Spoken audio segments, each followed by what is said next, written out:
Greetings, ladies and gentlemen. It is good to be back.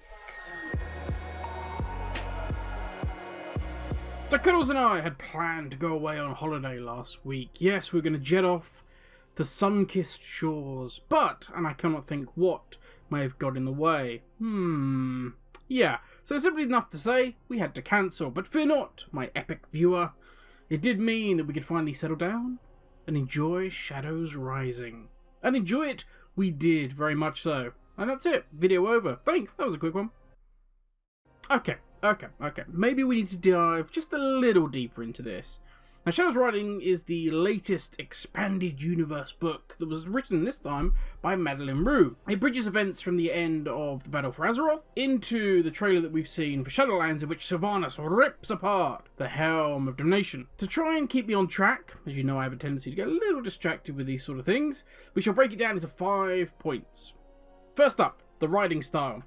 Secondly, the politics. Third up, the characters. Fourth, the plot points. And probably the most important, with regards to if you're just a WoW player in-game, don't really read the books, do I need to read this? So to point 1. Now this is very much a personal taste, of course, like a lot of these things. Some like first-person monologue. Some like perspectives from multiple different characters all at once. Some care little for the surroundings that the characters are in. Some want every detail. The food that's being placed in front of the characters, the scent of the room. In short, there is no easy way to say, will you enjoy the writing style of this book? So I should simply say how I found it, and you can see if that suits you. The book does very well at capturing the locations that we are now, as a player, very familiar with. We've got the swamps of Nazmir, the golden halls of Derailed. Each scene is set up perfectly. You feel at home in this environment without the need for remember berries or nods of nostalgia in the last expansion. Also, never once does the environment pull you out of what is happening in the story, which is actually something that can happen very easy. When it's a world that we've been walking around in for the last couple of years, it doesn't take a lot to make us stumble and go, actually that's not like that in the world, and that pulls us out of the story. Instead, it is a perfectly hung backdrop for the characters to develop in front of. I think the simplest way that I could sum this up is, if you like the writing style that's a little bit deeper, that goes into the characters and is nuanced and looks at all the various aspects, kind of like the best example would be War Crimes. This might be for you. If you prefer the more black and white simple take that was Before the Storm, then there might be a few things in here that may shock you. So, before we get stuck into the good stuff, the meat and veg of the book, the characters, the plot, let us get the 2020 out of the way. Now, people have been celebrating the gay characters of Flynn and Shaw. How amazing it is, how brave and stunning of Warcraft. The simple fact is, the book never goes that far. This is the beginning of a friendship, maybe becoming something more, between two complicated characters. It isn't forced, it feels natural, and it is handled in a very respectful way, which realistically is all you can ask for. From a personal point of view, I really don't care if a character is gay, straight, wants to identify as a Murloc. So long as the story is interesting and develops in a natural way that never betrays the core value identity of the character. As far as the Flynn Shaw storyline goes, it is done perfectly in my opinion, and was one of my favourite points of the book. But now, talking of great characters like Flynn and Shaw, let's get on to where this book truly shines. Shadow Rising is written by someone that truly loves World of Warcraft and has a huge respect for the characters that inhabit this world. One of the standouts for me is Thrall. Gone is the green Jesus idea. Now he's this old grizzled warchief, kind of feeling like Michael Corleone, pulled back into the Horde just when he thought he was out. But desperately trying not to take the reins of warchief for himself, instead giving this council a chance. But, and this is hard for me to say, the true standout for me, is every single member of the Alliance. I know, as a Horde, and in modern WoW, this sounds crazy, but my god, please let us never go back to the bland Alliance tree-hugging super best friends club. Each character for the Alliance is deep and rich with multiple sides to them. Anduin is one of the best. Many times there are moments that flash back to Arthas. There is a moment near the start when Anduin is riding his horse, flat out pushing harder and harder, ignoring the warnings and the cries from Shaw. And it reflects a lot of Arthas when he's on Invincible, pushing harder and harder during the snowstorm. Again, later in the book, when he's talking to Jaina, he says, and I'll paraphrase here, the ends justifies the means. Something he would never have said in the past, and Jaina is worried about him, worried about where that road will take you, as she's seen it, not only in herself, but in others that she has loved. She's also another standout, like Thrall. She is older, more experienced, reshaped by the things that she has gone through, but not broken. I will say there is not a character in this story that I would not love to read more of in this style. The Night Elves are fantastic. They're in it only very briefly, but excellently handled. They still have this air of nobility. They are still the elves that we know, but they are hardened now. They are fueled by this burning hatred and pain, but still capable of forgiveness.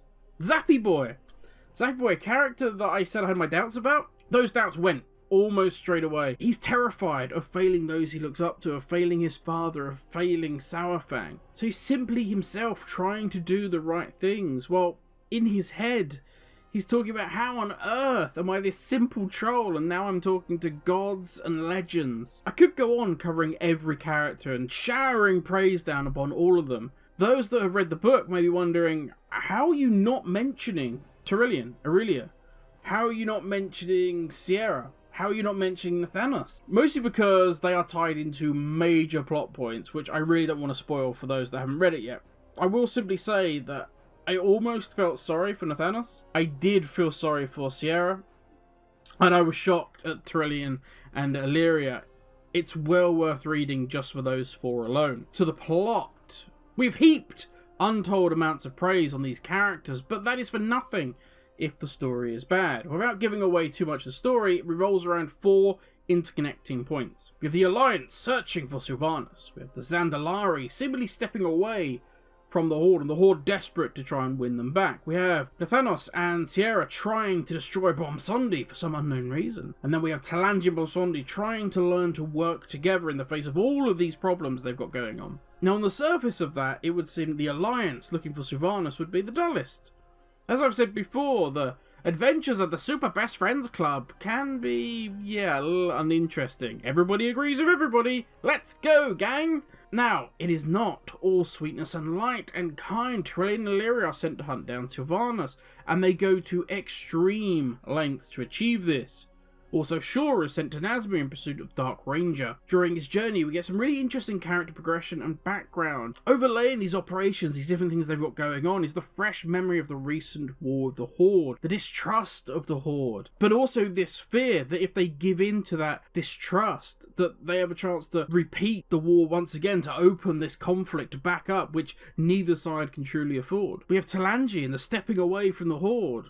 It's an interesting look, not only that it gives us this perspective on this new Horde council and how it works, but also look at this young ruler who fears that if she leans too heavily on the Horde, she'll be seen as weak back home. Plus, for her person, they refuse to avenge her father's death, which she sets squarely on the shoulders of Jaina Proudmoore. The flip side to this is to look at Talanji herself, not as a ruler, but as a young troll who has recently lost her father and her friends.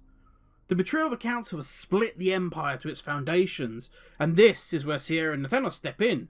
In their pursuit of ending Bomsondi, they use Apari, a new character, once a friend of Talanji's, and her group, the Widow's Bite, to go after and destroy the shrines of the belief in Bomsondi to weaken him enough to end him once and for all. As a side note, Apari has never been seen in WoW, but fits so well I wish she had been a central storyline throughout the leveling experience in Nazmir. As a little bit of a lore nugget for you as well, for those that haven't read the book, she is the daughter of Yasmir. Yep, that's right, the spider troll herself. So the characters are great. The story is interesting and grips you. But do you need to read it?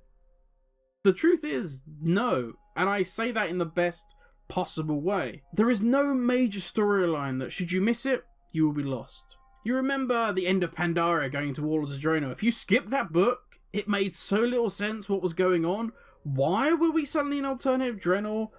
How's Garrosh free? What's going on?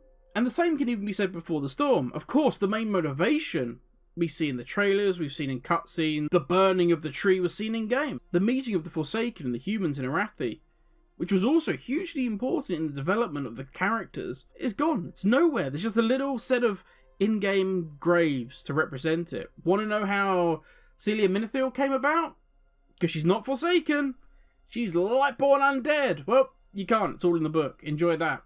And I believe, having read Shadows Rising, that Blizzard have learned from these previous mistakes in tying so much of the story into just the expanded universe, instead of making the book for those who truly want to explore the wider world of WoW. You don't have to read Shadows Rising to understand the motivations or events of BFA and going into Shadowlands.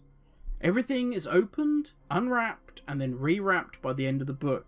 Yes, of course there is development in the characters, but in terms of the world, nothing really changes. It's like a James Bond film. We start, and everything is right with the world. Bond is drinking his martini, or with a girl, or maybe both. 3/4 of the way through, everything is on the brink of destruction. The world is literally imminently about to collapse. And then everything's fine again. Bond has his drink, the girl, or maybe both. It's all wrapped up in a nice big bow. So no, you don't need to read this. But should you read it?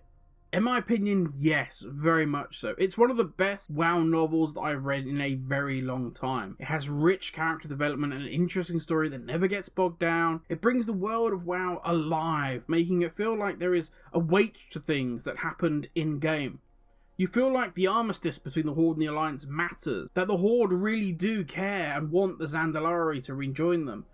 It makes me sad that more wasn't made of this in-game, that the battle for Azeroth wasn't more about the battle, a final one between the Horde and the Alliance, bringing us to the very brink of mutual destruction, rather than, hello, I'm N'Zoth. Oh look, we killed him with a giant laser, and that's the end of the expansion. But that is a fault of the game, and only serves to show how much this book brings the world to life. All I can say is that I want more of this. It is an absolutely fantastic job by both Blizzard and Madeline Rue. Now before I go, I will just say, if that you have read the book, but you haven't yet checked out Novel's interview with Madeline Rue, go check it out.